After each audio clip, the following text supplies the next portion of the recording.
বৃহস্পতিবার অনুষ্ঠিত হল দাসপাড়া বাজার বুথে তৃণমূলের পক্ষ থেকে 108 নম্বর বুথের বুথ সম্মেলন। এদিনের বুথ সম্মেলন থেকে উপপ্রধান জিল্লুর রহমান জানিয়েছেন, বিভিন্ন নির্বাচনে দাসপাড়া বাজার বুথে তৃণমূল কংগ্রেস বারবার লিড করলেও কিন্তু যখনই লোকসভা নির্বাচন আসে ঠিক তখনই এই বাজার বুথে বিজেপি লিড করে থাকে। ঠিক কী কারণে এমনটা করে থাকেন আমরা বুঝে উঠতে পারছি না।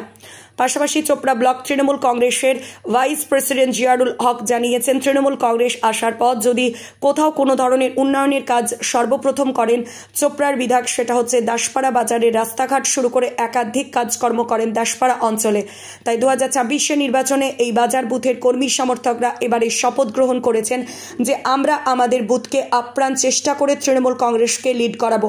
পাশাপাশি জিয়ারুল রহমান আরও জানিয়েছেন, 2024 যদি বুথ লিড করে থাকে তাহলে আমরা এই বুথটিকে মডেল বুথ হিসাবে চিহ্নিত করব। এখন আমি মাইকেও বলেছি, তোমার মাইক রেকর্ডিং করেছি কিনা আমি জানি না। আমার কথা হচ্ছে যে আজকে যে সম্মেলন দাসপাড়া অঞ্চলের প্রথম সম্মেলন, তাতে কিন্তু একটা অঞ্চল সম্মেলনের রূপ আকার প্রায় ধারণ করায় দিয়েছে এরা। এত সুন্দর জমায়েত খুব ভালো, অস্বীকার করার জায়গা নেই। একটা ভোট বাদ দিয়ে বাকি ভোটগুলো সবগুলোই আমরা পাই। তো এবার আশা রাখবো আজকের সভা যেইভাবে আয়োজন এবং এখানকার কর্মীদের যেভাবে উদ্যোগ রয়েছে, আমরা নিশ্চিত সামনের বিধানসভা নির্বাচনে এই বুথটাও খুব ভালো এবার লিড করবে, এটা আমরা আশা রাখি। আমরা পরিষ্কার করে বলছি, রাস্তাঘাট সবই হবে, সবই হচ্ছে, একটু হয়তো স্লোলি আছে। আমি আজকে কিছুক্ষণ আগে হয়তো তোমরা রেকর্ডিং করেছো কিনা জানি না, আমি চিৎকার করে করে বললাম যে যা কাজ আছে আপনারা দেখুন, আমরা অবশ্যই দেখব। কিন্তু একটা কথা পরিষ্কার, এবার যদি লিড পাই এই বুথে যা চাইবে এখানকার নেতারা, দুলাল কাকুন সুমন দাসরা যা চাইবে সেই কাজটাই করে দেখাবো। আবারও বললাম, যেটা চাইবে খালি লিড। দেখুন নির্বাচনে আমার এখানকার কর্মীরা জান প্রাণ বের করে দিয়ে করছে। একটা কথা আছে ভাই, রামের সামনে ওই যদি আমি করি, রামের সামনে যদি আমি তোমাকে অন্য কোনো খাবার দিই বা অন্য কোনো অজুহাত দিই, সেটা কাজ করে না ভাই। বিজেপি এমন একটা দল যারা এখানকার মানুষদেরকে একটা ধর্মের সুরসুরি দিয়ে ভোট করেছে, তো মানুষকে বোঝায় আমাদের সেটাকে নিয়ে আসতে হবে। এবং ইনশাআল্লাহ এটা আমরা বিশ্বাস করতে পারি কিছুদিনের মধ্যেই মানুষ সেটা ফিডব্যাক করবে। এখন মমতা বন্দ্যোপাধ্যায়ের উন্নয়ন বা হামিদুর রহমান সাহেবের উন্নয়ন বা আমাদের মাননীয় বিধায়ক সাহেবের উন্নয়ন পৌঁছায়নি এমন কোনো সংসদ নেই, এমন কোনো গ্রাম নেই। প্রত্যেকটা গ্রামে প্রত্যেকটা সংসদে আমাদের উন্নয়ন পৌঁছে গেছে, মানুষ উন্নয়ন পেয়েছে। তবুও জানি না কোনো এক কারণে আমাদের কিছু কিছু বুথে 3-4টা বুথে বিজেপি লিড করেছে এবং 3টা বুথে জোট লিড করেছে। সেখানে নিশ্চয় আমাদের নেতৃত্বের তথা সেখানকার স্থানীয় বুথ নেতৃত্বের কিছু ব্যর্থতার কারণে এটা হয়েছে। এটা আমরা চুলচেরা বিশ্লেষণ করেছি এবং আমরা পর্যালোচনা করেছি। আগামী বিধানসভা নির্বাচনে এই বুথগুলোতে ব্যাপক আকারে লিড হবে, তার প্রমাণ হিসেবে আজকের যে সম্মেলন, এই সম্মেলন আজকে প্রমাণ করল। আমরা দেখে থাকি সচরাচর যে এখানে মানে বলতে খারাপ লাগলেও যেটা বাস্তব সত্য যে 4টা বুথ হিন্দু অধ্যুষিত।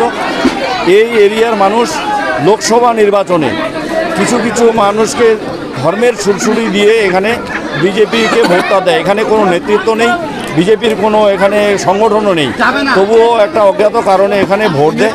মানুষ আগামী দিনে নিশ্চয়ই তাদের ভুলটা বুঝতে পারবে এবং আগামী দিনে তৃণমূলে এরা ফিরে আসবে, এতে কোনো সন্দেহ নেই। গতবার মিটিংয়ে যখন আপনি উপস্থিত ছিলেন, মিটিংয়ের যে পরিমাণে আমাদের সবাই উপস্থিত হয়েছিল এই বুথে, তারপরেও আমরা যে ভোট কম পেলাম এটা তো আমাদের আশার ছিল না। যাই হোক, হয়তো আমাদের এই প্রচারে কিছুটা ভুল ছিল, আমাদের সংগঠনের কোনো রকম হয়তো দুর্বলতা ছিল যে মানুষকে বোঝাতে পারিনি। এটা আমাদেরকেই স্বীকার করতে হবে। অবশ্যই আগামী 26-এ যে বিধানসভা আছে, এটা আমিও আজকে এখানে আপনাদের সামনে ওপেন বলে দিচ্ছি, চ্যালেঞ্জ দিয়ে, যে এই বুথ থেকে আমি লিড দিয়েই দেখিয়ে দেব। কারণ আমার বুথের যে সাধারণ কর্মীরা আছে, এই গত নির্বাচনে আমরা যে কম ভোট মানে অল্প পরিমাণে ভোট পেয়েছি, লিড দিতে পারিনি।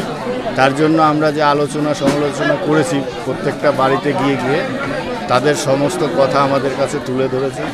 আমরা চেষ্টা আছি তাদের সঙ্গে মিলেমিশে যাতে এক জায়গায় আমরা থাকতে পারি, সেই চেষ্টাটাই চালাই যাচ্ছে। আর তারা আমাদেরকে প্রতিশ্রুতি দিচ্ছে যে আগামীতে আমাদের সঙ্গে তারা থাকবে। তো আমাদের জেলার নেতা জিয়ারুল সাহেব একটা কথা বললেন, আপনি দেখবেন আমাদের দাসপাড়া 7 নম্বর অঞ্চলে কোনো বিজেপির কিন্তু নেতা নেই, আপনি ওপেন একটা কর্মীও পাবেন না।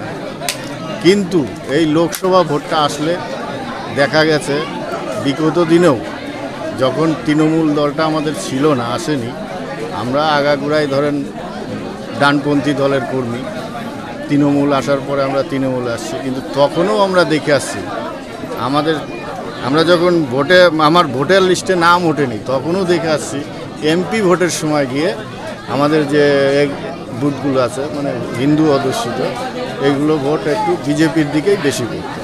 আপনারা রেকর্ডটা খুলে দেখবেন, সেই তুলনায় গতবার আমরা প্রচুর ভোট পেয়েছি। আমি বলবো 200-250 ভোট পাওয়া মানে সেই তুলনায় অনেক বেশি ভোট পেয়েছি। আমার নাম সুমন দাস। আমরা যেটা বাস্তব কথা আর কি, যে এই বুথটা যখন আমরা কংগ্রেস করতাম তো তখন কংগ্রেস কিন্তু জিতত। ইদানিং 2টা ট্রামে এখানে বিজেপি লিড করেছে। তো এই বুথের আমাদের নেতৃত্বর একটু খামতি আছে, যেটা আসল কথা বলতে গেলে দোষ আমাদের কাছে। অনেকে বলল যে হিন্দু বুথ বলে বিজেপিকে ভোট দিবে, তাহলে আমার পাশাপাশি বুথ সেটাও 250-300 ভোটে হিন্দু আছে, সেখানে বিজেপি কী করে লিড হলো না? তাহলে হিন্দুত্বের ভোট হয়নি, হয়তো ব্যক্তিগত কিংবা সাংগঠনিক দিক দিয়ে আমরা কিছুটা দুর্বল আছি। তার জন্য আজকে এই বুথ কমিটিকে আমরা স্ট্রং করতে বললাম। যে এই বুথ কমিটি আপনারা দেখলেন যে দাসপাড়া বাজারের এমন কোনো মানুষ নেই এই বুথের যারা এখানে আসেনি। তাহলে এখানকার মূল মাথা যেগুলো তারা সবাই চলে এসছে আমাদের সম্মেলনের মধ্যে। তার মানে আমরা আগামী দিনে এই বুথে লিড দেব, এটা 100% আমি বলে দিয়েছি। দাসপাড়া বাজার বুথ একটা রাজধানী বুথ এবং বিগত নির্বাচনে আমাদের এই বুথ থেকে আমরা সত্যি কথা বলতে কি আমরা পরাজিত হয়েছি।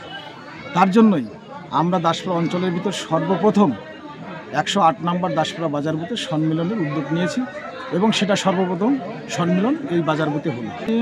সত্যি কথা বলতে কি, যেটা আমরা বিগত নির্বাচনেও বলেছিলাম যে বিজেপি মাইন্ডের কিছু কিছু লোক আছে, যেটা অস্বীকার করার কিছুই নাই। তাদেরকে বলেছিলাম যে মাঝালি অঞ্চলে ওখানে 40,000 হিন্দু, 5,000 মোহামেডান, কিন্তু সেখানে তৃণমূল সেই মাঝালি অঞ্চলে 10,000 বুথ লিড করে। কিন্তু আমরা এখানে মুসলিম 4টা বুথ, আমরা এখানে হিন্দু সম্প্রদায়ের মানুষ এবং 26টা বুথ হলো এখানে মোহামেডান। তাহলে 4টা বুথে যদি আমাদের নির্বাচনে আমরা যদি জিতি তাহলে বিজেপি এখানে কি করবে? অবশ্য পঞ্চায়েত সমিতি গঠন তৃণমূল করবে। তা মানুষকে আমরা বুঝিয়েছিলাম যা বিগত দিনের থেকে এইবার আমাদের ভোটের সংখ্যা বাড়ছে। আগামী দিনে বিধানসভা নির্বাচনে আমাদের এই বুথে আশা করি আমরা বিপুলভাবে আমরা লিড করব।